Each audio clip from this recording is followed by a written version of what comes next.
A grabar. Eso.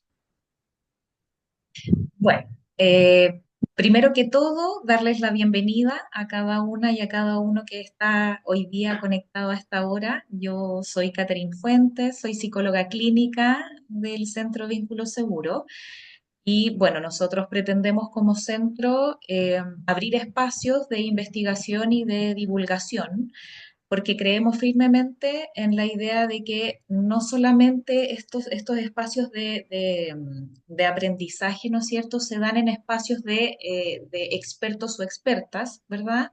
Sino que la idea es pretender siempre construir o co-construir el conocimiento dialogando, reflexionando. Por lo tanto, el cómo nosotros nos vamos sintiendo, también el cómo nosotros vamos definiendo nuestra experiencia va a determinar en el cómo también nosotros la vamos a vivir.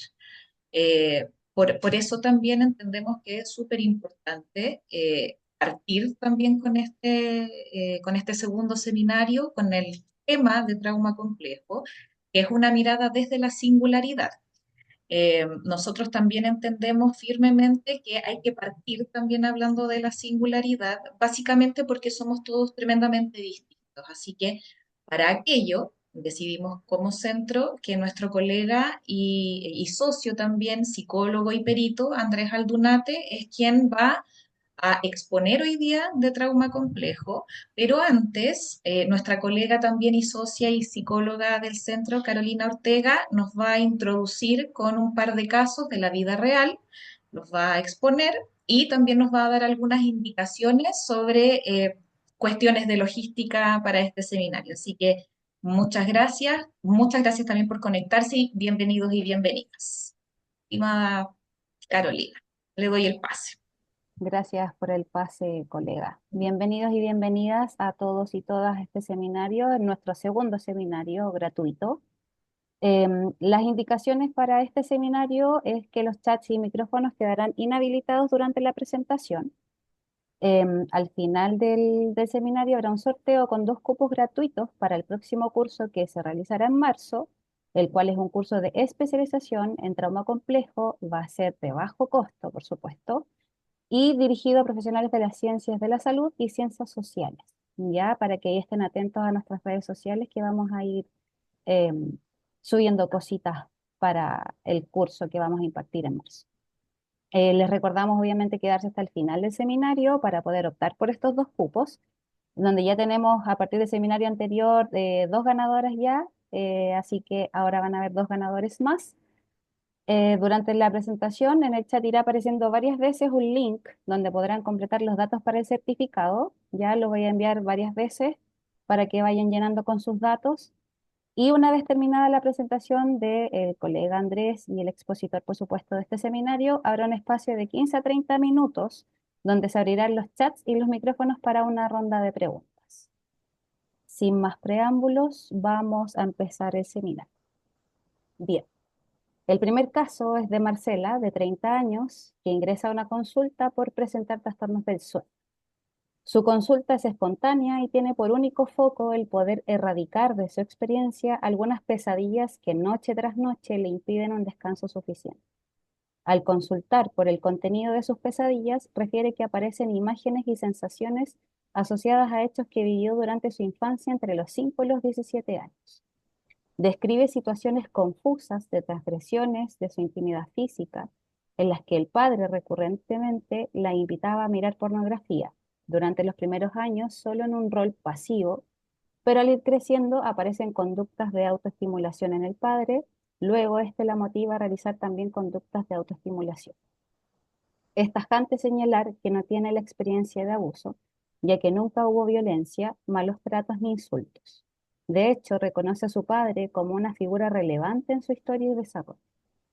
Luego de la muerte de su padre, solo unos meses antes de su ingreso, aparecen los síntomas que la traen a consulta.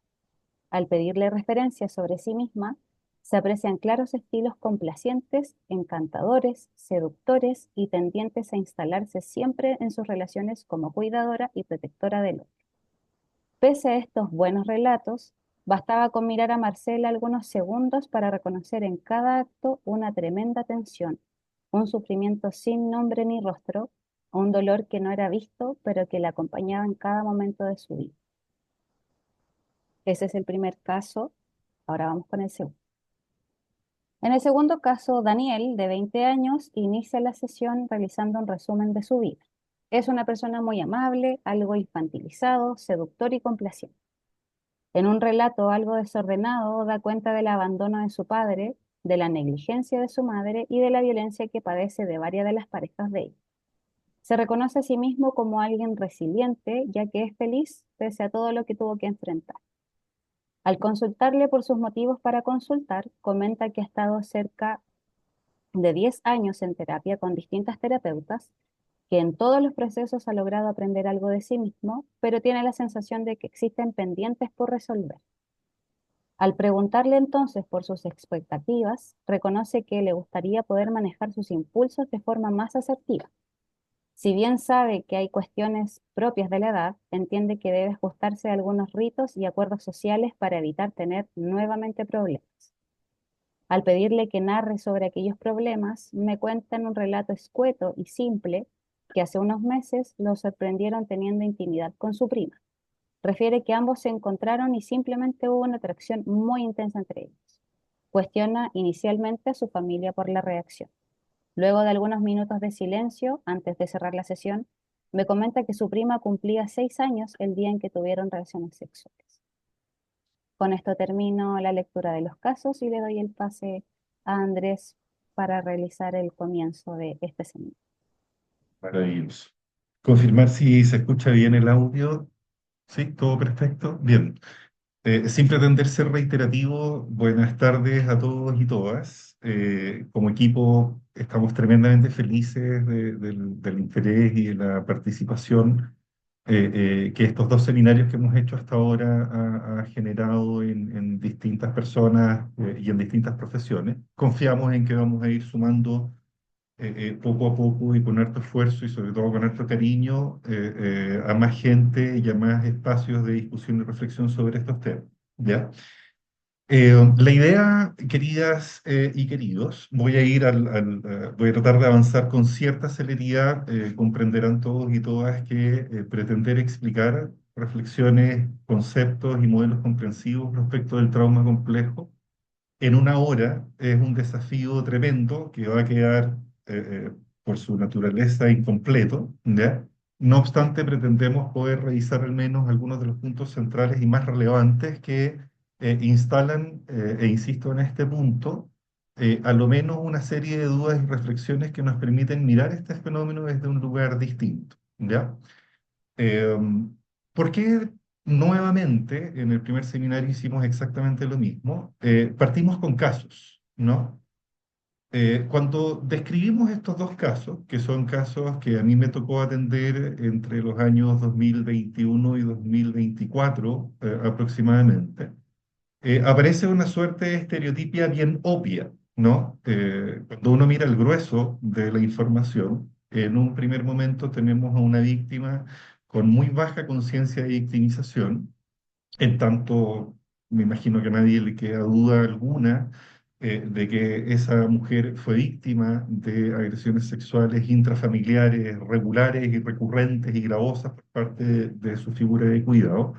No obstante, no tenía ninguna noción de aquello, pero no nos perdemos, me imagino, y si sí, lo podremos conversar al final del seminario, no nos perdemos en la fenomenología general de la casuística en que Marcela es reconocida como una víctima, ¿no? Cuando miramos el grueso de la fenomenología de Daniel, y cuando terminamos de leer el caso de Daniel, resulta que no es tan sencillo empatizar desde la victimología y decir que Daniel también es víctima, dado que nos encontramos a Daniel describiendo una situación que es constitutiva de una agresión sexual compleja, como lo es el caso de la violación, también de tipo intrafamiliar, a una menor de 14 años, ¿no? Uno de los delitos que están tipificados en el Código Penal como los más gravosos dentro de lo que son las agresiones sexuales, ¿ya? Mostramos esta dicotomía no con una pretensión de caricaturización, no con una pretensión de señalar que el trauma complejo, que al final del seminario vamos a ofrecerles una propuesta reflexiva y conceptual de cómo nosotros entendemos qué es y funciona. No pretendemos mostrar, perdón, que el trauma complejo es consecuencia necesaria e inevitable de las agresiones sexuales, sino que queremos mostrar que este concepto o este fenómeno, por definir que es el trauma complejo, puede tener formas impresionantemente variantes, impresionantemente distintas, en donde tenemos por un lado a una víctima que sufre sin saber que está sufriendo ni la naturaleza ni las razones de su sufrimiento, y tenemos a un victimario que también está sufriendo, que también tiene muy baja conciencia respecto de todo aquello que tuvo que sobrevivir, en donde la resiliencia pasa a ser una suerte de etiqueta declarativa de muy poco valor comprensivo y diagnóstico, en tanto es una persona que comete una agresión sexual, insisto, gravísima. No obstante, en tanto persona, debe ser comprendida y debemos hacer una reflexión lo más sensible, lo más respetuosa y lo más compleja de su singularidad y el cómo ciertos antecedentes y la convergencia de ciertos factores lo organizan como un agresor sexual. ¿Ya? ¿Por qué creemos importante? Y voy a voy a avanzar un poco en algunos datos, ¿ya? Para poder dar un contexto, insisto, más general y ojalá lo más claro posible respecto de este seminario y de los conceptos que pretendemos desarrollar. ¿Por qué los dos casos dicen relación con agresiones sexuales y de forma no sutil se da cuenta también de otras situaciones que son constitutivas como vulneraciones de derechos, no todas tipificadas en la ley, no obstante varias de ellas, todos los que trabajamos con infancias sabemos que son vulneraciones de derechos, como lo son el abandono, la itinerancia de relaciones de pareja o de cuidadores, en el caso de Daniel, por ejemplo. Comentarles, insisto, solo para generar algún contexto, de que cuando hablamos de vulneraciones de derechos, no estamos hablando de fenómenos aislados y que no tengan gran visibilización, evidentemente que tampoco tengan un gran impacto, sino que estamos hablando de fenómenos tremendamente complejos y lamentablemente impresionantemente recurrentes. Solo como datos, al revisar algunas investigaciones que se publicaron en el año 2023 de la Defensoría de la Niñez, estamos hablando de datos chilenos, tenemos algo más de 2.100 niñas, niños y adolescentes que fueron víctimas de explotación sexual, ya existiendo un aumento relativo de un 30 a 40% respecto de mediciones que se hicieron en el bienio previo. Tenemos, por ejemplo, una estadística tremendamente compleja y también tremendamente parcial respecto de abuso sexual, ¿ya? En donde las aldeas infantiles SOS señalan que al 2020 tenemos cerca de 4.000 casos, ¿ya? Dato que es importante, me detengo 30 segundos en esto, y es importante porque un acuerdo que existe un saber que existe a nivel internacional es que la cifra negra respecto de los fenómenos que se constituyen como agresiones sexuales suele ser de 1 a 3. Es decir, este número de aproximadamente 4.000 víctimas, en donde cerca del 80% son niñas o adolescentes mujeres, debiese ser a lo menos multiplicado por 3, ¿ya? Para tener un panorama general respecto de cuál es la proporción real de niñas, niños y adolescentes que son víctimas de este tipo de delitos, ¿ya? Otro dato, salgo rápido acá, pero es interesante tener presente, es que un estudio realizado por la UNICEF al año 2020 advierte que más del 60% de niños y niñas reconocen haber sido víctimas de algún tipo de maltrato, ya sea físico o psicológico, por parte de sus cuidadores principales, ¿ya? Y el mismo organismo plantea que el año 2024, por sobre el 70% de niños y niñas ha recibido algún tipo de violencia por parte de sus padres, madres o cuidadores, ¿ya? ¿Qué es lo que se pretende señalar con estos datos para poder poner en un contexto más fáctico aquello de lo que vamos a conversar en este seminario? Que cuando hablamos de vulneraciones de derechos, queridas y queridos, cuando hablamos de malos tratos explícitos, pero también de malos tratos implícitos, ¿ya? Cuando hablamos de vulneraciones de derechos positivas, detallaremos en un ratito más qué quiere decir aquello, como también vulneraciones de derechos negativas, Estamos hablando de eventos que tienen un carácter de pandemia, ¿ya? En estricto rigor y por un juego estadístico bastante simple, es más probable entonces encontrarnos con niños, niñas, adolescentes, también adultos, que han sido víctimas con cierta recurrencia de algún tipo de vulneración de derechos, que no, ¿ok? Y dado que uno de los principios que vamos a desarrollar en este seminario dice relación con el rol del cuidado o de los espacios de cuidado en cómo es que nos vamos constituyendo como seres singulares. Entendemos que tener estos datos es de una relevancia absoluta porque pareciera que lo característico de nuestros espacios de cuidados, en particular en Chile, sin ser la excepción a nivel global, es un contexto de cuidado que se caracteriza por la violencia, por los malos tratos, por la negligencia y por otros fenómenos que son, insisto, constitutivos de vulneraciones de derechos en muy diversas formas de organización. ¿Ya? Si me permiten, espero no tomarme más de 2 minutos en esto. Estoy bien mentalizado de tratar de ajustarme a los tiempos del seminario y ser respetuoso con los tiempos de ustedes.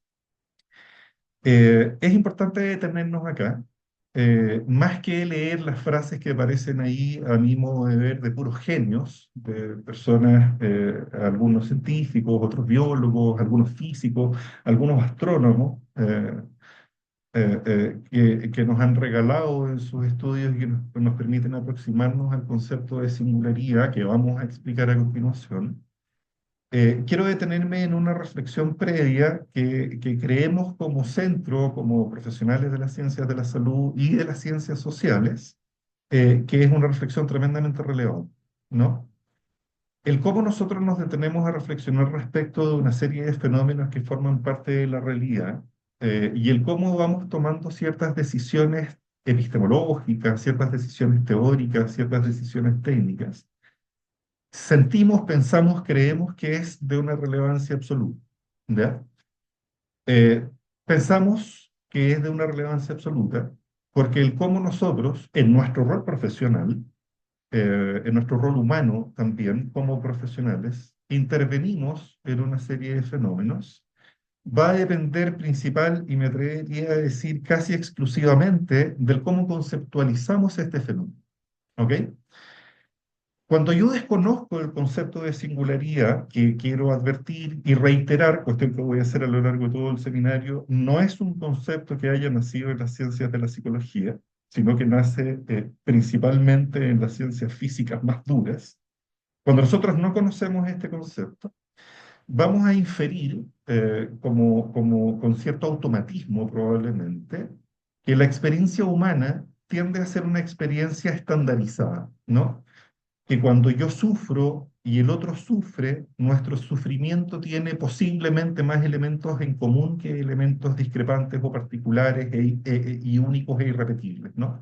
Que cuando yo me enamoro, que cuando yo me siento feliz, cuando me reconozco apasionado, cuando me reconozco cansado, etcétera, etcétera, cuando hago referencia a cualquier disposición emocional, la ausencia del concepto de singularidad y esta tendencia a la estandarización nos lleva a suponer que la experiencia humana es estandarizable, por tanto que el cómo es que estas disposiciones emocionales aparecen, nos afectan, se manifiestan, se evalúan, se corrigen, muy entre comillas ese se corrigen, por favor, tiende a ser de una forma más o menos invariable, claramente estandarizada y que tiende a la estereotipia, ¿ya?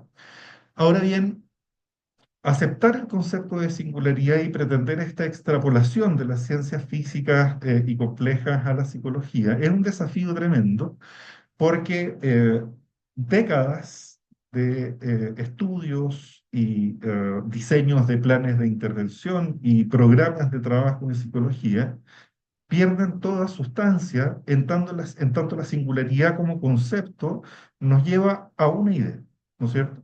¿Cuál es esta idea? Que cada ser vivo, que cada ser humano, que cada ser que existe, piensa y siente es un sistema complejo, ¿no es cierto? Y una de las características particulares de los sistemas complejos es que son sistemas cuya organización, cuya forma de pensar, sentir, hacer, actuar, sobrevivir, desarrollarse, es una forma necesariamente única e irrepetible. Ok. Cuando uno plantea esto desde la filosofía, suena tremendamente interesante. Uno recuerda un poco los planteamientos de Protágoras cuando se planteaba que cada hombre, ¿no es cierto?, era la medida de las cosas, ¿no es cierto? Uno piensa en los planteamientos de Maturana y Varela, uno piensa en los planteamientos de Carl Sagan, de Hermann Hesse y de otros, de muchos otros autores. Esta es una selección muy restringida de muchas ideas que tributan a esta experiencia singular. Pero cuando en psicología nos interesamos en este concepto y tratamos de entender que todo ser humano es necesariamente un sistema complejo, nos encontramos primero con más preguntas que respuestas y luego con más desafíos que espacios de satisfacción. ¿Cuáles son estas preguntas? ¿Cuáles son estos desafíos? Las preguntas son, por ejemplo, ¿cómo conceptualizamos la realidad? ¿Cómo conceptualizamos la verdad? ¿Cómo conceptualizamos el bien y el mal? ¿Cómo conceptualizamos de una forma irrestricta lo que es mejor o peor para el otro? ¿Ok? Todas estas preguntas requieren necesariamente un proceso, digámoslo como lo pensamos, hiperreflexivo, y nos vamos a encontrar con que todas estas preguntas tienden a ser preguntas sin sentido, en tanto una de las características del sistema complejo es que las versiones de lo real, de lo bueno, de lo malo, de lo correcto, lo incorrecto, lo justo, lo injusto, son versiones únicas, son versiones irrepetibles y son versiones que son las que son en razón de una búsqueda de coherencia y sobrevivencia a ese sistema, ¿no? ¿Cuáles son los desafíos? Dejemos de lado por unos minutos las preguntas. Los desafíos son que psicólogos y psicólogas y muchos otros cientistas de la salud y muchos otros cientistas sociales, esta evidentemente no es una discusión ni son reflexiones exclusivas ni excluyentes a nuestra profesión. El desafío está en que toda la manualización de los procesos de cambio, de los procesos de mejora, de los procesos de recuperación, como lo decía hace unos minutos atrás, pierden sustancia en tanto, digámoslo en términos sencillos, en términos lógicos, en términos éticos, incluso en términos estadísticos, termina siendo improbable, termina siendo ilógico y me atrevería a decir muy cuidadosamente, termina siendo irrespetuoso el pretender desde una intervención estandarizada la comprensión, la intervención y la mejora de un sistema que tiene sus propias reglas de autoorganización. Para cerrar esta parte, queridas y queridos, y poder explicar, hacer el recorrido de cómo es que llegamos a este concepto, creo que es bueno compartir una idea quizás muy general de qué es una singularidad, ¿ya? Y desde la física, desde ahí estamos robando estas ideas, la singularidad es una cualidad de los sistemas que los hace únicos, es una cualidad de los sistemas que los hace irrepetibles, que los hace inasimilables a cualquier categoría general. La singularidad en la experiencia humana,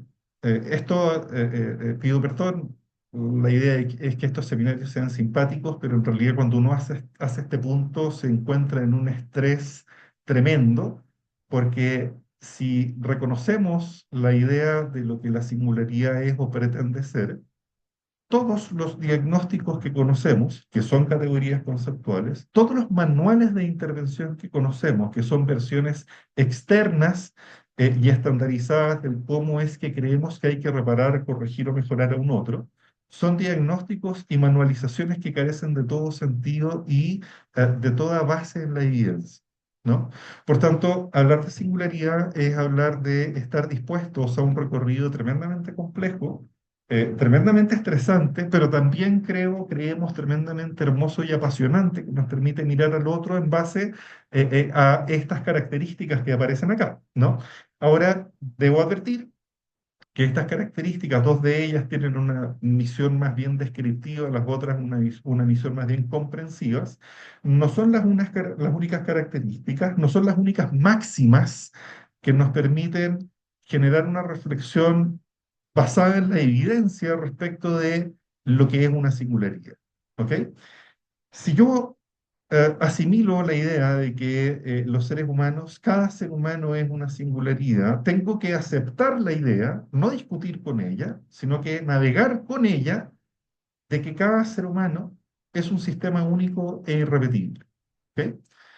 El que cada ser humano sea único e irrepetible nos lleva inevitablemente a la conclusión de lo que está señalado acá, de que es imposible encontrarnos con dos biografías personales que sean iguales, de que es imposible que incluso en condiciones similares nuestra subjetividad, nuestras narrativas autobiográficas, nuestra biología sea igual a la de un otro, en tanto estas narrativas autobiográficas, estas biologías, estos sistemas se determinan en una lógica relacional en razón de nuestros espacios de cuidado, en relación de nuestros espacios físicos, en relación de a nuestra alimentación, en relación a los momentos culturales y las culturas dominantes o los pensamientos hegemónicos del momento, y así una serie de factores cuya lista es tremenda, por tanto no tiene ningún sentido que me detenga en ello, ¿no? Pero creo que nos hacemos un poco la idea de que no es semántica ni poesía el plantear que cada ser humano es un sistema único e irrepetible. Otra máxima descriptiva es plantear que no somos tipos de personas. ¿Ok? Acá me voy a detener no más de un minuto. Cuando yo recorro el DCM5TR o cualquiera de sus versiones previas o el CIE 11 y cualquiera de sus versiones previas, me encuentro con una propuesta tremendamente interesante, pero también carente de una lógica reflexiva y respetuosa, sino que me encuentro con una pretensión de estandarización de la experiencia humana. Lo que reconozco en cada una de esas páginas es un conjunto de categorías conceptuales que resumen, que reducen, que estandarizan lo que es el sufrimiento del otro. ¿Ok? Cuando yo digo que una persona tiene depresión, esa persona tiene depresión en tanto cumple a lo menos una serie de puntos descriptivos que están muy bien descritos en esos manuales, pero termina siendo un diagnóstico más excluyente, más descriptivo, más etiquetante que reflexivo, comprensivo y respetuoso, ¿no?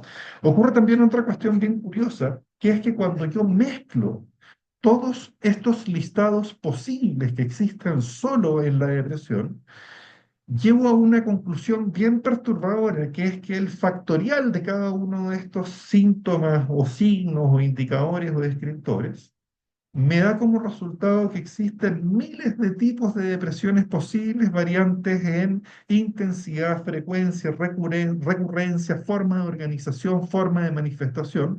Por tanto, por poco amable que pueda sonar el punto que voy a hacer, estos manuales en realidad tienden más a desorientar a través de la estandarización que a orientarnos en un recorrido que pretenda ser comprensivo y reflexivo, insisto, respecto de la singularidad del otro, ¿no? Plantear que somos sistemas abiertos y que estamos en constante transformación es una máxima comprensiva y reflexiva que viene de las teorías de la complejidad y que advierte que somos, por esencia, sistemas en constante actividad, en constante movimiento, en constante cambio y ajuste y en constante pretensión de adaptabilidad a lo que son los desafíos y las características de los entornos en los cuales nos desarrollamos. ¿Por qué este punto es importante? Voy a salir de acá por 30 segundos y vuelvo, pero yo podría hacer una analogía que suena compleja, pero en realidad es bastante sencilla, que suena alejada, pero explícitamente tiene que ver con este punto. Y podríamos decir, a modo de conclusión respecto de esta máxima, que el ser uno mismo en ningún caso va a ser una estructura, en ningún caso va a ser un algo estático, en ningún caso va a ser un rasgo disposicional de conductas, afectos o pensamientos, sino que el ser es un proceso activo, complejo, constante y recurrente en donde el ser se logra en base a una pretensión de equilibrio entre qué, el seguir siendo aquello que soy, pregunta rarísima que los psicólogos y psicólogas probablemente nunca vamos a poder responder, y el que para ser y seguir siendo tengo que, en la medida de lo posible, disminuir las variaciones o disminuir los cambios, por tanto, lograr la maximización de la homeostasis. Es decir, ser me cuesta mucho tiempo, me cuesta muchos recursos y me cuesta mucha energía. ¿Ok? ¿Cómo ocurre aquello? En razón también de la máxima que viene a continuación, que es que esta singularidad siempre es relacional. La singularidad siempre es en relación a un otro o a lo otro, no solo a uno mismo. Esta unicidad, esta forma de ser, pensar, sentir y actuar en el mundo, es el resultado también del cómo es que se presentan las distintas interacciones o los distintos contextos de interacción que forjan nuestra biología, que forjan nuestro ser, que forjan nuestra forma de sentirnos y sentir el cómo es el otro, el cómo es el mundo, el cómo soy yo mismo. Estas máximas van a estar presentes a lo largo de todo el seminario, de lo que va quedando en el seminario, y son máximas que sería tremendamente interesante poder brevemente llevarlas a lo que fueron los dos casos, ¿no? ¿Cuál es la singularidad de esta paciente que no se reconoce como víctima de agresiones sexuales y que fue explícitamente víctima de agresiones sexuales? ¿Cuánta energía, cuántos esfuerzos, cuántos procesos, si queremos volvernos psicoanalíticos un rato, de disociación, de negación, de represión realiza esa paciente para no ver aquello que es evidente a cualquiera que mire la escena? ¿Cuánto esfuerzo realiza esa paciente para lograr mirarse al espejo y no encontrar en el reflejo una víctima? Y mirarse a este espejo retrospectivo y no encontrar en la imagen de su padre a un agresor, sino que encontrar una figura cálida, contenedora, protectora, ¿no? El hacer eso, quiero que se entienda lo mejor posible el punto, es tremendamente costoso, requiere de mucha energía y esa energía tiene un costo. En tanto, hay otras funciones, hay otros procesos reflexivos, hay otros procesos adaptativos que obviamente se ven mermados y afectados al estar organizados los esfuerzos y la energía de esa paciente a negar, o más que negar, perdón, a contarse una historia, una narrativa que le permita sobrevivir con cierta calma a nivel consciente, con cierta estabilidad a nivel consciente, ¿no? ¿Cuál es la singularidad del segundo paciente que se mira al espejo y dice, soy un tipo simpático, soy un tipo atractivo, soy un tipo seductor, pero hey, ¿por qué problematizamos el hecho de que tenga relaciones sexuales consentidas, amorosas, con mi prima, si fue algo que ocurrió, pero dejo de lado el hecho de que esta prima tiene 6 años, ¿no? Entonces, el lograr contarte estas historias no es producto de una perversión estructural, no es producto de una maldad patológica, sino que es producto de un esfuerzo impresionante que ellos como singularidades hacen para contarse la narrativa que más les sirve y que les permite sobrevivir y adaptarse a los distintos contextos y a las distintas situaciones que forman parte de su ambiente, ¿no? Ahora, desde nuestra forma de trabajo, desde las decisiones que nosotros vamos tomando para tratar de conceptualizar lo que una singularidad es y diferenciarlo obviamente de lo que no es, tomamos decisiones teóricas y epistemológicas que son, lo advierto desde ya, todas tremendamente cuestionables, todas probablemente muy incompletas y todas parciales, porque son nuestra forma de conceptualizar un fenómeno que es tremendamente complejo. ¿Ok? Por tanto, entender el cómo es que nos constituimos como una singularidad humana es un desafío tremendo, que requiere de una reflexión compleja, respetuosa, sensible, ojalá basada en la evidencia, y que nos permite, entre otras cosas, entender cómo somos de la forma en la que somos, cómo pensamos de la forma en la que pensamos, sentimos de la forma en la que sentimos y en consecuencia actuamos de la forma en la que actuamos. ¿Ok? Cuando hacemos este esfuerzo reflexivo para comprender lo que es la singularidad humana o entender cuáles son aquellos factores que a nuestro modo de ver más participan y determinan la condición humana, ¿ya? Nos encontramos con estos tres grandes principios que para nosotros tienen un rol central en los modelos teóricos que estamos desarrollando, El primero creo que está contenido en parte en las explicaciones que hemos dado y es que no nacemos hechos. El tipo que yo soy hoy día no tiene nada que ver estructuralmente, biológicamente, con el tipo que era o con la biología que era o con el sistema que era al momento del nacimiento. Lo que yo soy no es solo producto de estos esfuerzos inconscientes, automáticos y tremendos que hago por seguir siendo el tipo que yo creo, siento y pienso que soy, sino que también es el resultado de una serie de interacciones tremendamente complejas y recursivas que van determinando, entre otras cosas, el cómo es que se va configurando y incluyendo mi sistema nervioso y en particular mi sistema cerebral, ¿no? Me detendré pronto unos segundos en este punto, ¿no? La biología, por otro lado, otro principio, entendemos que no es un sistema rígido. Creo que esto es algo que hoy día goza de cierto acuerdo a nivel mundial de todas aquellas disciplinas que pretenden entender la complejidad humana. Todos, todas, creo, estamos más o menos de acuerdo en que el desarrollo biológico es un proceso plástico, es un proceso abierto, es un proceso en el que las modificaciones, los ajustes y los desajustes son fundamentales, y es un proceso cuya plasticidad, entre otras cosas, redunda en cómo es que termina organizado nuestro cerebro, ¿no? Ahora, el cerebro, y aquí tengo que detenerme para incluir los dos puntos anteriores, es probablemente el sistema o el aparataje de nuestro sistema biológico más complejo y más argumentativo de nuestra condición humana. No basta con señalar algo obvio a esta altura, que es que el cerebro como estructura está impresionantemente, por no decir absolutamente determinado, por nuestras experiencias primarias. Muchos autores muy impresionantes plantean que estos factores que determinan nuestro desarrollo cerebral aparecen incluso en las etapas gestacionales previas al nacimiento, obviamente, ¿no? Sino que eh, plantear esto nos lleva a hacernos una pregunta muy rara, ¿no es cierto? Dado que ya entendemos que nuestro cerebro es una estructura que está determinada por estas experiencias primarias, debiésemos preguntarnos también cuál es el gran propósito del cerebro como estructura, ¿no? Como órgano. Además, órgano distintivo de todas las otras especies. Y aquí es donde me voy a detener algunos minutos.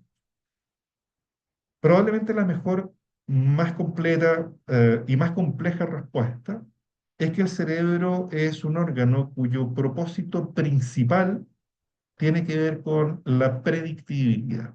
¿Ok? Plantear esto en una primera frase suena relativamente sencillo porque probablemente todos y todas los que estamos acá entendemos de qué hablamos cuando hablamos de predictibilidad. Ahora, la pregunta que nos tenemos que hacer en este punto es: ¿predictibilidad de qué y para qué? Ok. Lisa Feldman, entre otros y otras, plantea una cuestión con una claridad envidiable. Es una de las mejores divulgadoras de desarrollo cerebral, desarrollo socioemocional y en particular del rol del cerebro como argumento de nuestra condición humana. Plantea que el cerebro es el que es, ¿no es cierto? Y que su propósito, perdón, y que su estructura, lo que pretende es predecir lo que va a ocurrir en el ambiente. ¿Qué ambiente? El ambiente relacional, el ambiente material, el ambiente simbólico, el ambiente intersubjetivo, el ambiente en general. Ustedes le pueden poner los subtítulos que más les gusten, porque todos estos otros contextos forman parte también de nuestra arquitectura cerebral. Y esta predicción, es decir, anticipar de forma prereflexiva, anticipar de forma no consciente, es decir, anticipar de forma automática lo que yo creo que va a ocurrir, permite, entre otras cosas, que el gasto energético que yo como sistema complejo, como sistema vivo, tengo que gastar, tengo que invertir, tengo que emplear para adaptarme a las características de las circunstancias, del contexto, va a ser un gasto menor. Por tanto, este cerebro predictivo, maravilloso, genial, que no tiene mucho que ver con este pensamiento abstracto, con la capacidad de crear edificios, con la posibilidad de llegar al planeta, o como decía el gran filósofo Homero Simpson, no entiendo cómo estos tipos fueron capaces de llegar a la luna y todavía no inventan una cerveza que no engorde, ¿no es cierto? Claro, ahí uno dice, el cerebro tiene como gran propósito estas grandes creaciones, estos grandes descubrimientos. Y Lisa Feldman te dice algo bello y sencillo y te dice, no, no, no, no, no, no.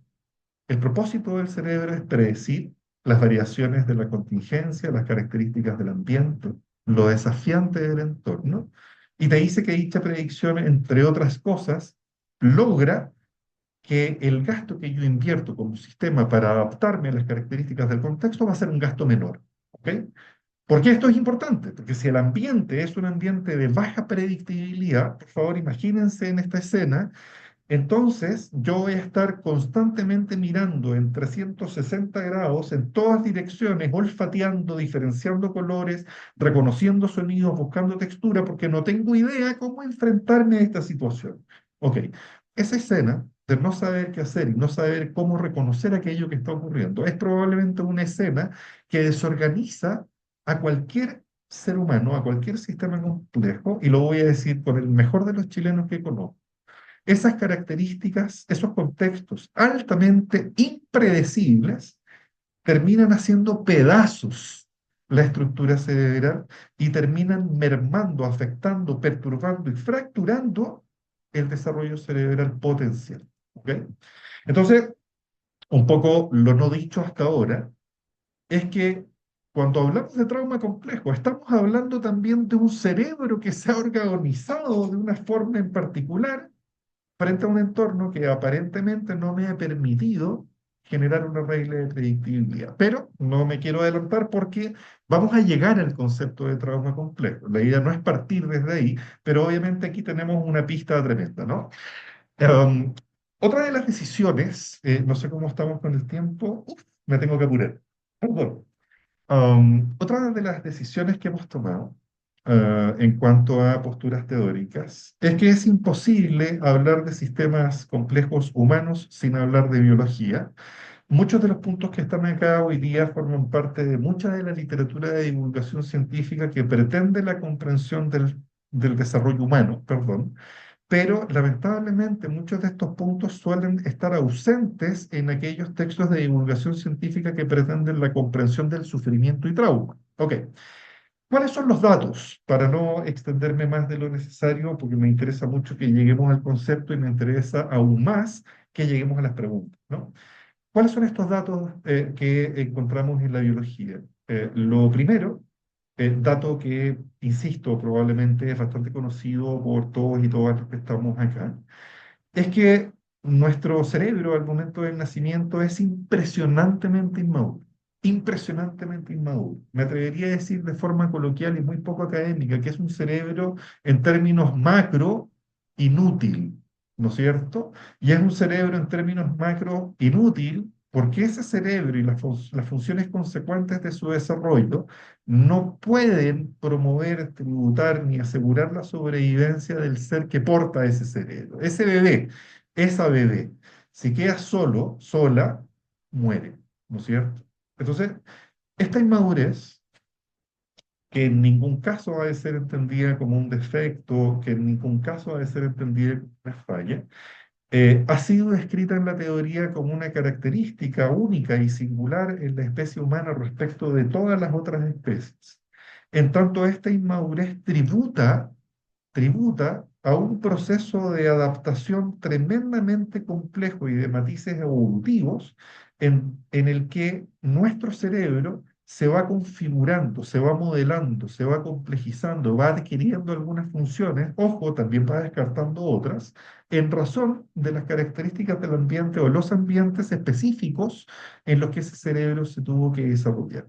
Entonces, aquí viene una cuestión genial y muestro una conclusión más que una reflexión. No obstante, insisto, estas conclusiones también son todas cuestionables y debatibles. Si nuestro cerebro naciera maduro, como aparece este cerebro que está acá, ¿no? Este tercer cerebro que es el cerebro de un adulto, cuyo tamaño, cuya complejidad, cuya sinapsis, cuya cobertura es evidentemente distinta y mucho más compleja a la del cerebro del recién nacido, que es la primera imagen que ustedes deben ver. Si nuestro cerebro naciera con esas características, ese cerebro sería capaz de adaptarse y ser, entre comillas, funcional a contextos bien específicos, a contextos predecibles en razón de esa estructura cerebral. Pero la complejidad, la variabilidad de la intersubjetividad, la impresionante variabilidad de los elementos culturales, económicos, socioculturales, entre otros, ¿no es cierto?, hace que los contextos también son irrepetibles. Por tanto, el que el cerebro aparezca en la existencia como un órgano impresionantemente inmaduro y se vaya complejizando y se vaya desarrollando, muy lejos de ser algo malo, como señalo acá, o como un defecto, o como un pero del desarrollo de las especies, es probablemente el recurso más robusto de nuestra especie para poder adaptarse a la impresionante complejidad de la vida humana, en donde existen otras mentes, en donde existen otros afectos, en donde existen múltiples contextos. Por tanto, necesitamos de esta inmadurez para poder adaptarnos, como bien dije hace unos minutos, a los muy distintos, muy complejos y muy variados y variables contextos de interacción y desarrollo, ¿no? Siguiendo un poco con los datos de la biología, en esto, solo por una cuestión de tiempo, voy a hacer mención a algunos datos, ¿ya? Eventualmente los podremos profundizar un poco en las conversaciones o en los cursos de especialización que vamos a hacer más adelante, ¿no? Cuando hablamos de esta inmadurez cerebral al momento del nacimiento, no estamos diciendo nada distinto, insisto, a lo que grandes autores han planteado. Ahora, ¿qué es lo que estamos diciendo? En concreto, ¿no? Todos los que han estudiado algo de biología o algo de psicología o algo de especie humana sabrán que aquello que se nos reconoce actualmente como propio del humano son nuestros procesos reflexivos, nuestra inteligencia, ¿no es cierto? Nuestra capacidad de llegar a la Luna, nuestra capacidad de reconocer la estructura de Marte, nuestra capacidad de pretender habitar otros planetas, ¿no? De generar fórmulas que nos permitan la comprensión de los hoyos, de los agujeros negros, etcétera. Ok. Al momento del nacimiento, la corteza prefrontal, que es la estructura que permite que estas funciones lógicas, reflexivas, creativas aparezcan, es una estructura, me atrevería a decir incipiente, pero creo que es más correcto decir ausente, ¿no? Por una razón tremendamente sencilla. La corteza prefrontal, en el desarrollo del cerebro, en el crecimiento del desarrollo del cerebro, perdón, es la última estructura en desarrollarse. ¿Ya? Cuando digo que es la última estructura en desarrollarse, estoy diciendo que es una estructura que se termina de desarrollar después de los 18 o 20 años. ¿Ok? Por tanto, lejos de ser una estructura propia o argumentativa de nuestra existencia, es más bien una estructura tremendamente tardía. ¿Ok? Ahora bien, para conectarnos un poco más con la idea de trauma que viene a continuación, hay otras estructuras que están presentes al momento del nacimiento y que tienen un valor adaptativo tremendo, como son las estructuras subcorticales, entre ellas la amígdala, entre ellas el tronco encefálico, podríamos hablar también del hipocampo, entre otras, ¿no? Insisto, todo aquel que haya leído o estudiado algo de biología cerebral o de desarrollo humano, sabrá que la amígdala, entre otras cosas, más que una estructura, es como un complejo neuronal en el que convergen infinidad de terminales nerviosos que por lo demás que se activan, perdón, frente a la anticipación que este cerebro inmaduro hace de peligro, frente a la anticipación que este cerebro inmaduro hace de este sistema está en riesgo, ¿no? La anticipación de peligro, de riesgo, provoca la activación de la amígdala y la activación de la amígdala, habremos escuchado todos y todas el rol del cortisol, lo que hace es secretar cortisol y esta secreción de cortisol, que es muy satanizada en psicología, tiene por bella consecuencia el que nuestro organismo se prepara para defendernos aquello que estamos evaluando de forma pre-reflexiva, no consciente, como peligroso o atemorizante. ¿Ok?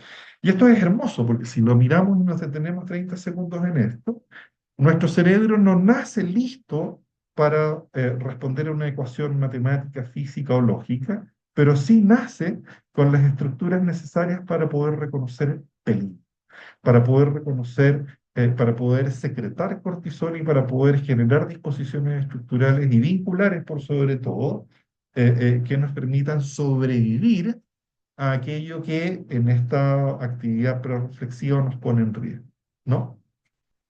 Bien, hay una cuestión no dicha que tengo la impresión puede ser evidente a estas alturas, que es que esta estructura cerebral, ya dijimos que es tremendamente inmadura, dijimos que de conciencia, de lógica reflexiva no tiene aparentemente nada, pero sí tiene mucho de emocionalidad, sí tiene mucho de reconocimiento de estrés, de ansiedad y de peligro. Es una estructura que se complejiza, es una estructura que se desarrolla en razón de, a causa de o a consecuencia de el cómo es que aparecen los primeros contextos de cuidado, los primeros contextos de protección, los primeros contextos de interacción, ¿no?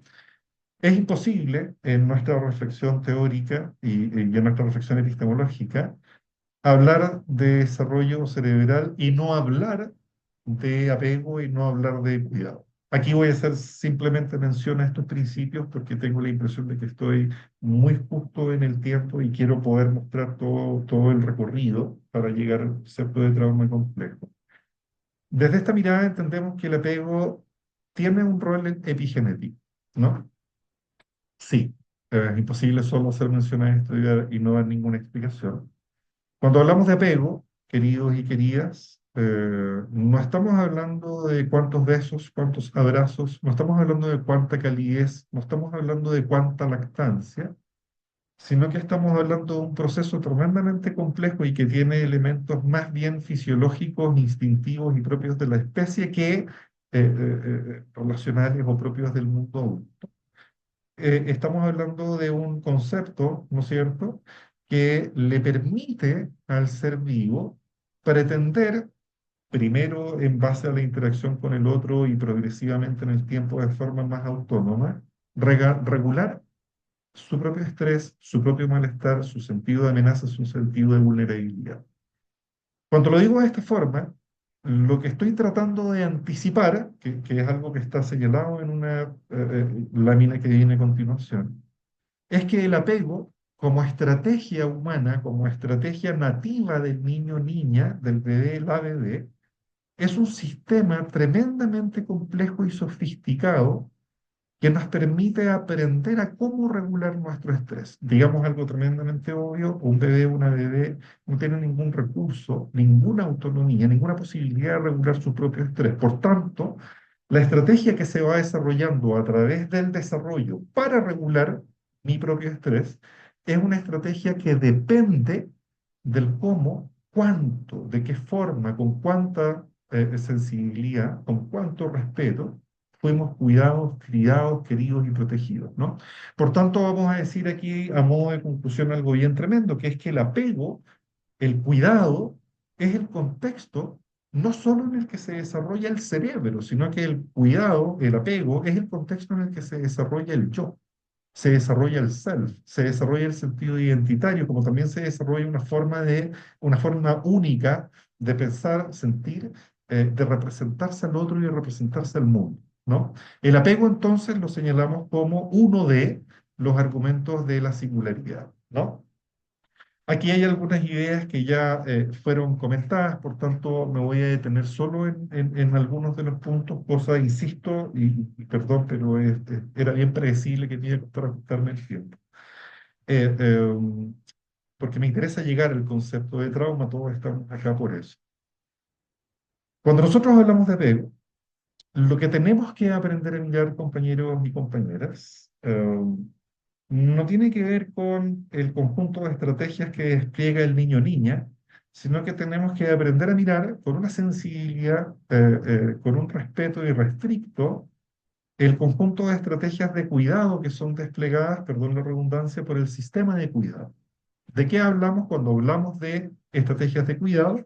Estamos hablando de cómo los cuidadores mentalizan, estamos hablando de cómo los cuidadores regulan el estrés, estamos hablando de cómo los cuidadores instalan ciertos valores, estamos hablando de cómo los cuidadores eventualmente son impresionantemente sensibles, impresionantemente reflexivos respecto de la singularidad de ese bebé o esa bebé, o bien y más conectado con nuestro contexto hoy día de conversación, tenemos que aprender a mirar también a aquellos o aquellas cuidadores y cuidadoras que más que ser sensibles aparecen distantes, aparecen muy poco reflexivos, aparecen eventualmente atemorizados respecto de las experiencias emocionales de estos niñas y niños. Hablar de apego sin hablar de cuidado es un sinsentido absoluto que, al menos desde nuestra perspectiva, no permite una comprensión reflexiva de la singularidad. Los seres humanos únicos e irrepetibles, los seres humanos singulares, nos hacemos no solo en relación al otro, sino que como consecuencia, nos hacemos de la forma en la que nos hacemos, a consecuencia del cómo fuimos cuidados y del mundo que nos representan nuestros cuidadores, ¿no? Dicho todo esto, queridas y queridos, voy a ir a la introducción ya de la última parte del seminario y pido perdón por haberme detenido en otras partes que eventualmente manejaban mucho más en términos teóricos. Dicho todo esto, no puedo no detenerme y hacer una serie de preguntas más que respuestas o reflexiones más que verdades, que es que, primero, ¿no? Como primera pregunta, ¿cómo terminaría siendo la organización cerebral, cómo terminarían siendo, perdón, la prolijidad de ciertas funciones específicas de la corteza prefrontal, del hipocampo, de la capacidad de insight, de la capacidad de elaborar una memoria autonarrativa, lúcida, extensa, detallada, cuando nuestro contexto de cuidado tiene por característica central el miedo, la amenaza, la vulnerabilidad y uno de los elementos centrales y más relevantes, la impredictibilidad, ¿no?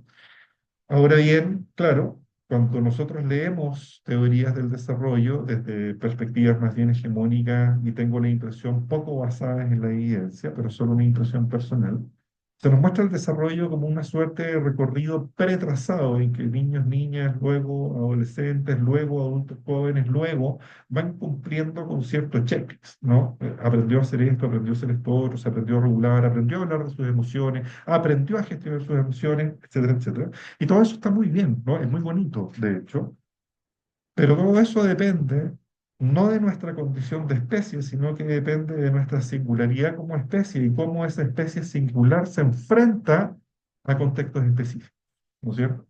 Entonces, esta estereotipia del desarrollo tiene mucho sentido cuando los contextos de cuidado son estereotipados, pero pasa algo que todos los que hemos trabajado con infancia, todos y todas los que hemos estado en una consulta con un niño o una niña que por las razones que sean haya sido víctima de alguna vulneración, sabemos que los contextos de cuidado son impresionantemente variables y que las vulneraciones van desde la máxima visibilidad, en el caso de las agresiones sexuales, en la violencia física, el maltrato psicológico, la negligencia, el abandono, pero también hay vulneraciones tremendamente sutiles, como por ejemplo cuando los sistemas de cuidado instalan lógicas de impredictibilidad, cambios de colegio, cambios de casa, cambios de hermanos, cambios de... Entonces el sistema dice, ok, no tengo nada, o no logro, más que no tengo nada, no logro hacer una predicción robusta, consistente respecto de mi entorno. Ok, cuando ese es el escenario, estas teorías hegemónicas que pretenden cierta estandarización del desarrollo, cerebral en particular, no tienen ningún sentido. Ok.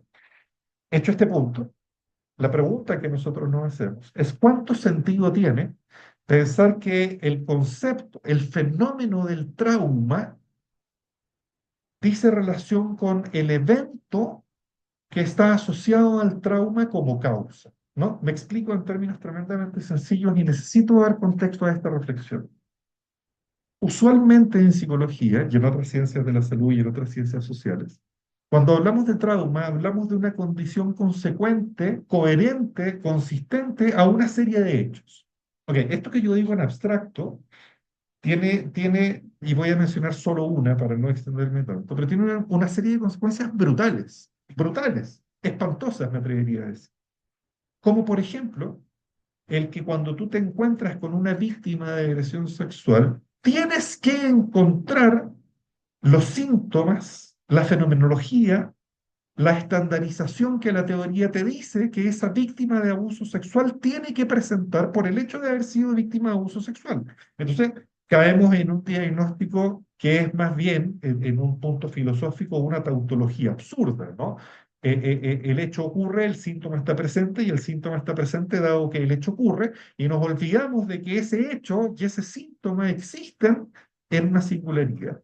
En mi contexto de trabajo, queridas y queridos, aquello genera un sesgo impresionante porque lo que suele ocurrir, por ejemplo, en las pericias psicológicas de daño producto de agresiones sexuales, es que más que reconocer el cómo es que esa víctima sufrió el abuso, organizó el abuso, sobrevivió al abuso, más que comprender o buscar aquello, se buscan el listado de síntomas asociados a estrés postraumático, a hipersexualización, sexualización traumática, trastornos conductuales, trastornos depresivos y una serie de listas, insisto, externas y estandarizadas que nada dicen respecto de cómo esa niña con nombre, apellido y carne singular sobrevivió a través de la organización ese sufrimiento. Entonces aquí viene una cuestión bien interesante y con esto me voy al concepto, que es que los datos te muestran, entre otras cosas, que el estrés postraumático, que es el diagnóstico, ¿cómo decirlo? Es el diagnóstico, que tengo una palabra en la punta de la lengua, pero es tremendamente incorrecto decirla, pero ya está casi a nivel de fetiche, ¿no? Si no encuentro trastorno de estrés postraumático, no hay daño por agresión sexual. Por el contrario, si encuentro trastorno de estrés postraumático, puedo confirmar la hipótesis de que hubo algún tipo de agresión sexual. Bueno, los datos te muestran que menos de un 20% de las víctimas de agresión sexual tienen síntomas compatibles con el trastorno de estrés postraumático. Es más, la evidencia te muestra un dato que tiré al principio de la presentación, que a lo menos 2/3 de las víctimas nunca denuncian. Por tanto, mantienen o logran mantener una forma de vida, una forma de organización del propio self, una forma de organización de su experiencia asintomática, pero aquello no, naturalmente no pone en duda ni en cuestión, ni en cuestionamiento el hecho de que padeció una serie de agresiones brutales, ¿no? Entonces, pensar el trauma como la consecuencia unívoca de una serie de eventos, a nuestro modo de ver, dista no solo de un marco reflexivo y respetuoso, sino que dista de la evidencia. Ok, empiezo a cerrar, mal momento probablemente, porque esta era la parte más interesante, pero empiezo a cerrar el seminario advirtiendo una cuestión que debiese ser vista como una secuencia lógica, ¿no? Entendemos el concepto de singularidad, entendemos el rol de la biología, entendemos el rol del apego y el cuidado, entendemos la epigenética, ¿no es cierto? La constante y recurrente variación de nuestro código genético en base a cuestiones de orden contextual y entendemos lo irracional que es el concepto tradicional y hegemónico de trauma. Por tanto, llegamos a esta reflexión, que es que cuando hablamos de trauma complejo, estamos hablando en realidad de una forma de organizar la experiencia. ¿Qué experiencia? La experiencia desorganizada, ¿no? La experiencia impredecible, la experiencia amenazante, ¿ya? En la que el cuerpo, en la que el cerebro, en que el conjunto de emociones se organizan en base al miedo, se organizan en base a la soledad, como los escenarios más probables de la realidad. ¿De qué realidad? La realidad de ese sistema singular. Ambos pacientes, ambos casos, la paciente que fue víctima de agresión y el paciente que es acusado de ser victimario de una agresión sexual, son pacientes que logran sobrevivir a entornos impresionantemente amenazantes, atemorizantes, desorganizados y en consecuencia impredecibles. Y la organización que lograron, en un caso, es la hipercomplacencia, la sobreadecuación, la hiperseducción, una mujer encantadora que no sufre, que no llora, que no acusa, que no maltrata. No obstante, hay un sufrimiento no dicho, no verbalizado y no consciente que, insisto, era evidente solo al verla, ¿no? Y por otro lado, tenemos a un paciente que rápidamente uno dice, maldito, ¿cierto? Que uno rápidamente lo enjuicia, pero nos detenemos 2 segundos y decimos, momento, la transgresión de la corporalidad, de la intimidad, de la libertad y de la sexualidad del otro.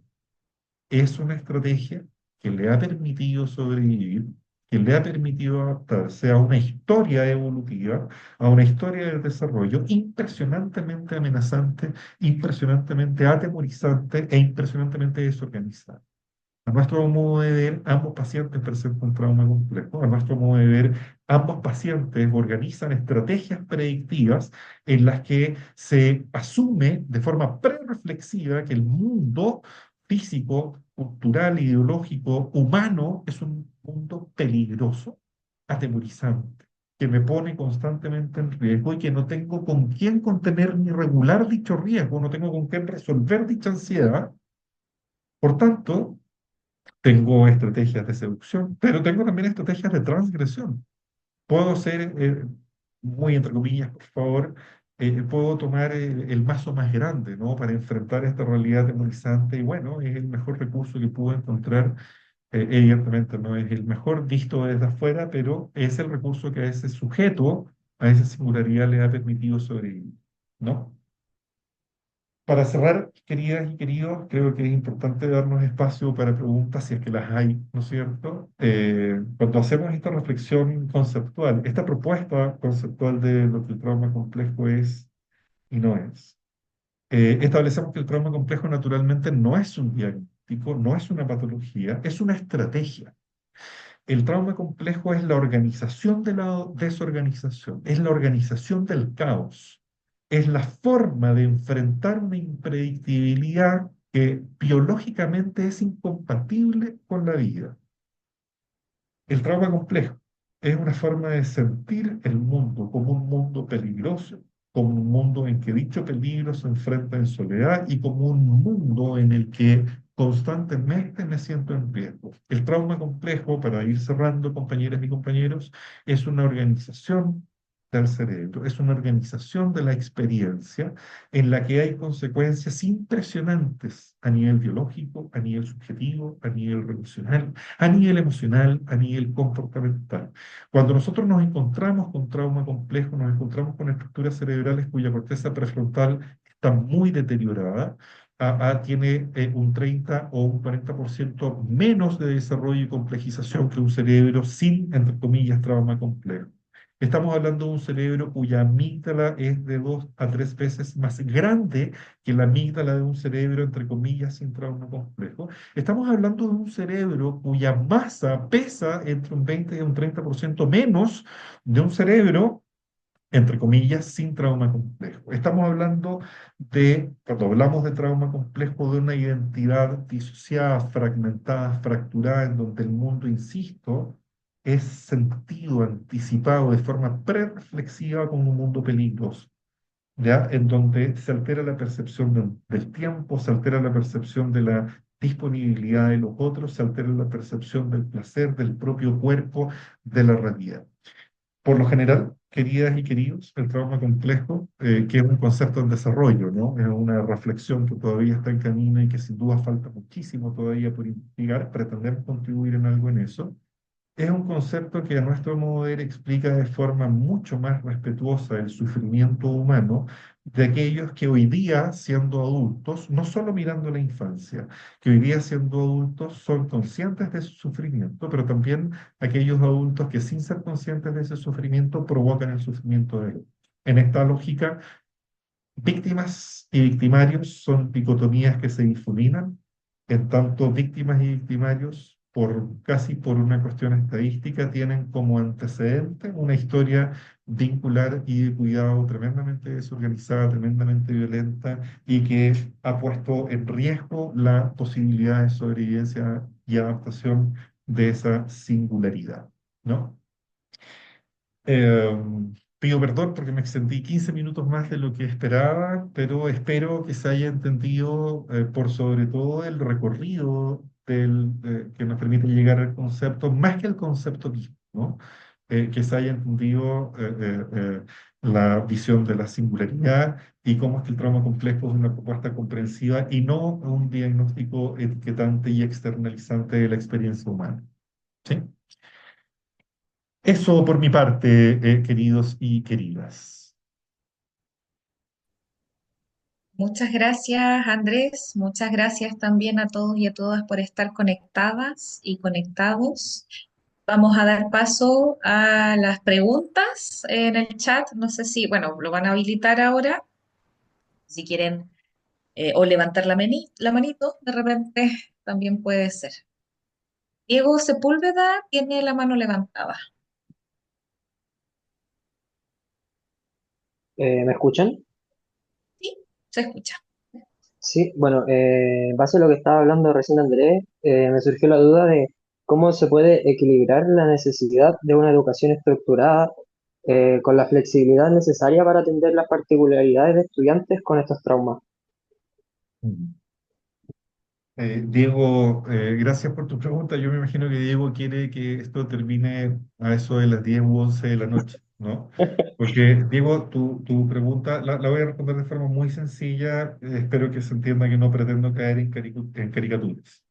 Al comienzo de la presentación advertí que había vulneraciones explícitas y algunas vulneraciones implícitas, ¿no? Nadie en su sano juicio desde el mundo adulto pondría en duda el hecho de que un acto violento, un acto transgresor, las agresiones sexuales, la violencia física, psicológica, etcétera, etcétera, son vulneraciones de derechos porque ponen en tensión explícitamente el estado de confort y bienestar necesario para la adaptabilidad. Ahora, tu pregunta, Diego, nos lleva a lo que otros autores han desarrollado muy bien, ¿no? Que son cuáles son las condiciones óptimas para el desarrollo cerebral o para el desarrollo de la singularidad. Esas condiciones, te insisto, no quiero caer en la caricatura, son impresionantemente distintas y me atrevería a hacer un punto de valor, incluso contrarias a las que nosotros encontramos en nuestros sistemas escolares, ¿no? En donde los niños están sentados más horas de la que nosotros como adultos logramos estar sentados, en donde se les pide mantener focos de atención y disposiciones para el aprendizaje más horas de las que nosotros como adultos toleramos, en donde los tiempos de esparcimiento, de recreación, que toda la evidencia te dice que son los tiempos realmente importantes, como los recreos, que son los espacios más cortitos, entonces, claro, cuando tú me dices cómo se compatibiliza este modelo de la singularidad en vistas a lo que es el trauma complejo con nuestros sistemas de educación, la verdad es que no se compatibiliza y nos permite entender las horrorosas tasas de salud mental que niños, niñas y adolescentes tienen en Chile. Competimos con países en las primeras tasas de suicidabilidad en infancia, adolescencia y tercera y cuarta edad. Y tenemos los primeros lugares en cuanto a trastornos depresivos, trastornos de diagnóstico de espectro autista, de diagnósticos internalizantes por lo general. Entonces me atrevería a pensar, Diego, insisto, sin caer en la etiqueta, en la caricatura, perdón, pero para tratar de responder tu pregunta, que parte de lo que hace el fenómeno del trauma complejo un fenómeno tan recurrente es que los sistemas educativos, ojo, los sistemas de cuidado, los sistemas de crianza en general, son sistemas que tienen elementos traumatizantes y son muy poco sensibles, reflexivos y respetuosos respecto de las necesidades de niños, niñas y adolescentes, ¿no? Espero, Diego, una pregunta tremendamente compleja, pero es la respuesta breve más coherente que te puedo dar. Sí, está bien, gracias. A ti, Diego. Bueno, en el chat todos están, bueno, se están escribiendo. Muchas gracias por la presentación. Muchas gracias por el seminario. Eh, Preguntan en el chat también si enviamos la presentación al correo. Por si acaso también para todos y todas, se les enviará un link a todas las personas que se inscribieron a este seminario y bueno, las personas que participaron, eh, se les hará el envío de su certificado. ¿Hay alguien más que quiera hacer alguna pregunta? Acá Antonia Limo tiene la manito levantada. Estimada. Hola, querido. ¿Se me escucha? Buenas Hola, tardes. Antonio. Sí, sí. Súper bien. Sí. Hola, ¿cómo están? Qué rico escucharles. Y no sé si va dentro de lo que es una pregunta, pero sí hacer una mención importante en cuanto a lo que Andrés, colega, nos comentaba, que, que el estrés postraumático está como a la base, ¿no? Y se ha vuelto un fetiche en cuanto a diagnósticos y es algo que a mí me llamó mucho la atención porque creo que este tiempo no se habla de eso. Yo, bueno, voy a funar, no voy a funar, pero tengo un libro y este libro te habla mucho, es muy bueno, por supuesto, hay que rescatar siempre lo positivo, pero te habla mucho que a la base siempre del trauma complejo, su base siempre es el estrés postraumático.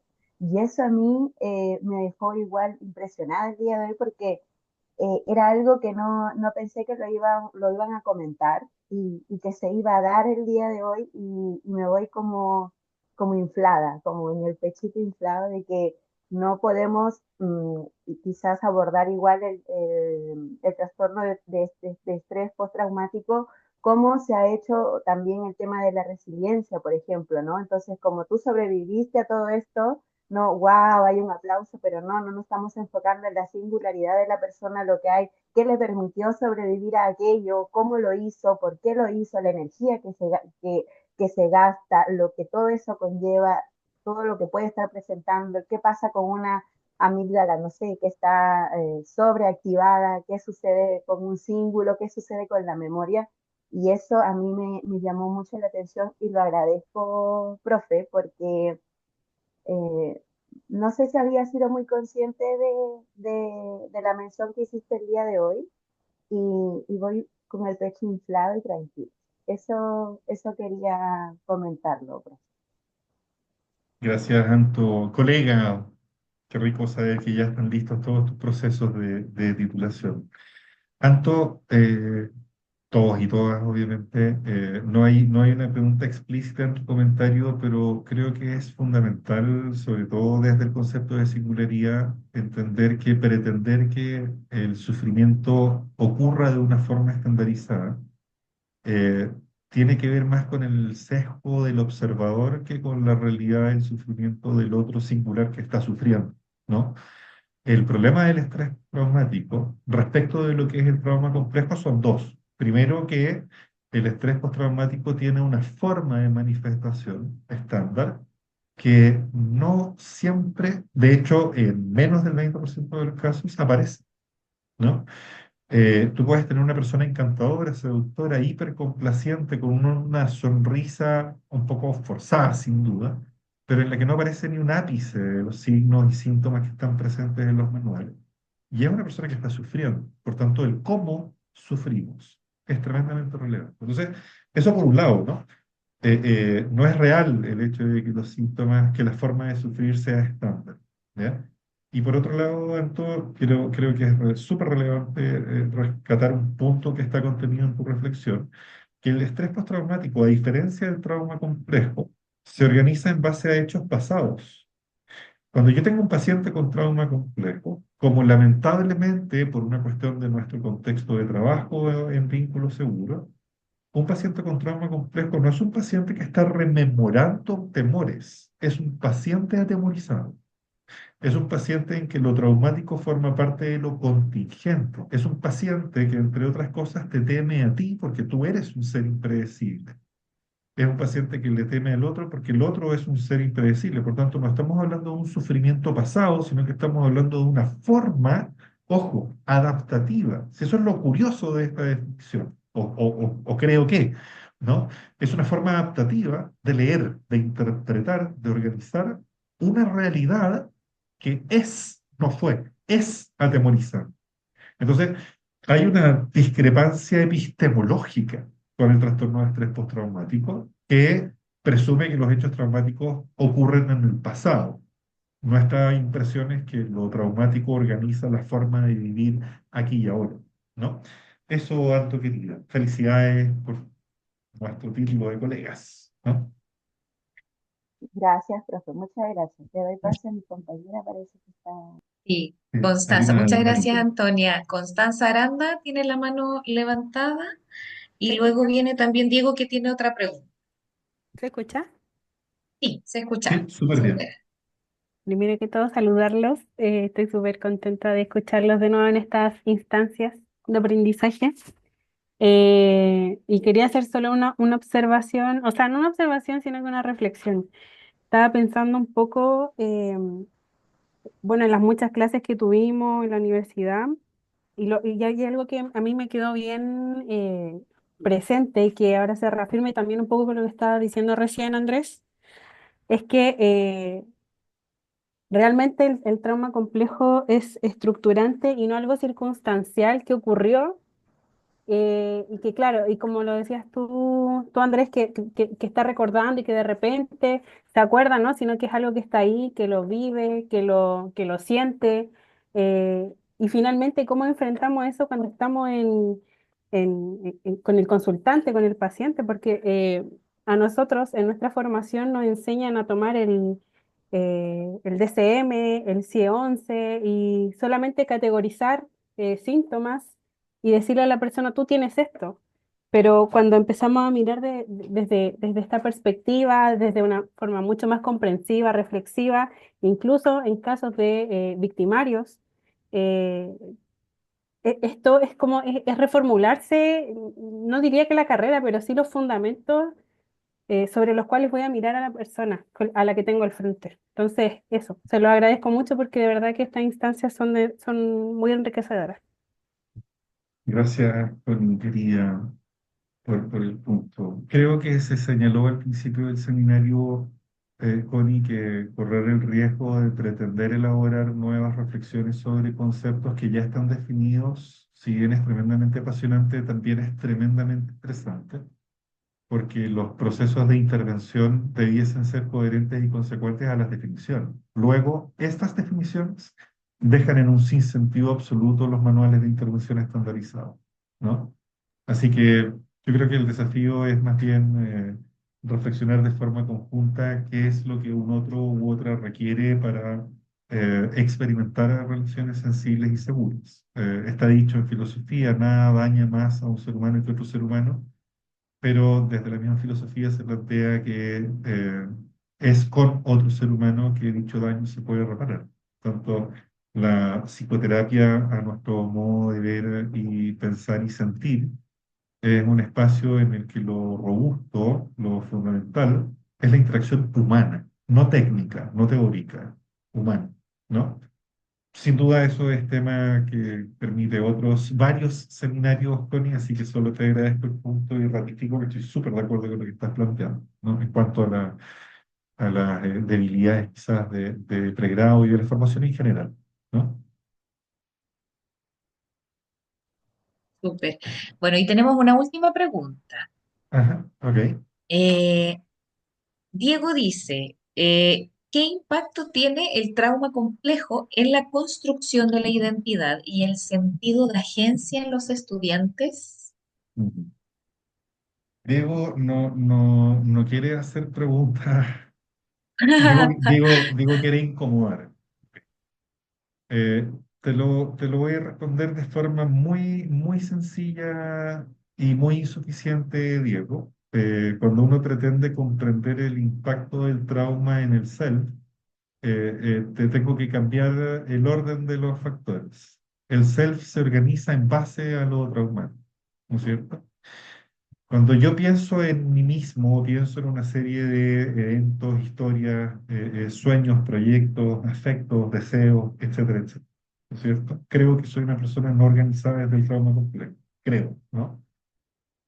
Cuando tenemos una organización biológica que se corresponde con lo que nosotros hemos venido del trauma complejo, la visión del tiempo es aquí y ahora porque estoy en riesgo. Por tanto, estas reflexiones grandilocuentes respecto del sentido del humano y lo divino no están porque son inútiles y son inútiles porque mi biología está en riesgo. Por tanto, Diego, una primera parte de la respuesta es que la identidad se ve fragmentada en un sentido literal. Es una identidad que se organiza en base a los tiempos presentes, en base a la satisfacción de necesidades básicas, en base a la defensa de un otro o lo otro, que de lo que o de quién anticipo recurrentemente el temor, la vulneración, el maltrato, la soledad, entre otros, ¿no? Y la segunda parte de tu pregunta tiene que ver con el agenciamiento. Sospecho que en parte puede estar respondida a esa pregunta, porque el agenciamiento tiene que ver, entre otras nociones teóricas, con eh, cuán posicionado me siento como autor de mi propia biografía, ¿no? Cuán competente soy respecto de la narrativa que estoy escribiendo, que se ha escrito y que pretendo escribir. El agenciamiento, Diego, es algo que se ve mermado porque necesito que se entienda lo mejor posible esta idea. El trauma complejo es es estar en modo sobrevivencia, ¿no? El trauma complejo es estar en modo estoy en riesgo, mi cuerpo se siente en riesgo, mi cerebro anticipa el riesgo. Por tanto, todas las funciones ejecutivas y complejas se difuminan porque son inútiles, ¿no? Porque son un gasto innecesario, porque necesito sobrevivir. Por tanto, el sentido de agenciamiento se difumina en cuanto a estas funciones grandilocuentes. Ahora bien, digamos algo incómodo para cerrar la respuesta. Puede haber un alto sentido de agenciamiento, por ejemplo, en el segundo caso, en donde yo tomo el control respecto de este ambiente hostil y amenazante, y soy yo el que anda, perdón lo crudo, este seminario no es para menores de edad, yo soy el que anda maltratando y violándose el resto de las personas para evitar que el mundo y los otros u otras que están en el mundo me vulneren y me transgredan. Entonces, ese sentido de agenciamiento, que puede oscilar en estos polos activo-pasivo, siempre es el que es en razón del miedo y la sobrevivencia a tiempo. Creo que esa es la mejor respuesta que te puedo dar a esa pregunta, te insisto, tremendamente compleja que lanzar, ¿no? Espero, Diego, que haber despejado la duda. Y bueno, tenemos una última pregunta. Ujú. A ver, espérate, que el chat aquí se movió. Muchas gracias, dice Diego. Pamela dice, muy interesante el tema, gracias por la oportunidad. Felicidades a Andrés y todo el equipo. Javiera también dice, muchas gracias por el seminario.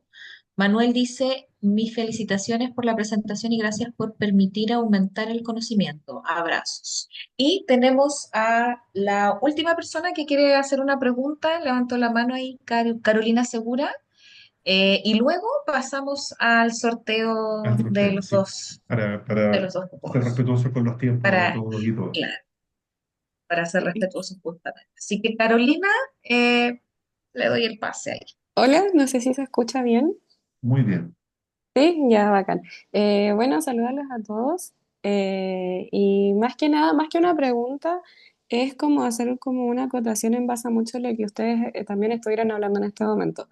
Agradecer también como la oportunidad del seminario y porque, claro, cuando uno habla como de un trauma, así como a manera generalizada, que mucha gente quizás no conoce tanto sobre el tema, uno cuando habla de un trauma ve como algo que pasó en base a la infancia y que el día de hoy se ve reflejado en ciertos actos, en ciertas emociones o sentimientos que le van pasando en el momento, pero como bien dicen ustedes, hay una diferencia entre el estrés postraumático y sobre el trauma complejo. O sea, por lo menos a mí me dio, o sea, lo que ustedes dieron a entender y nos dijeron que yo por lo menos no hacía la diferencia es que es algo que se vive constantemente.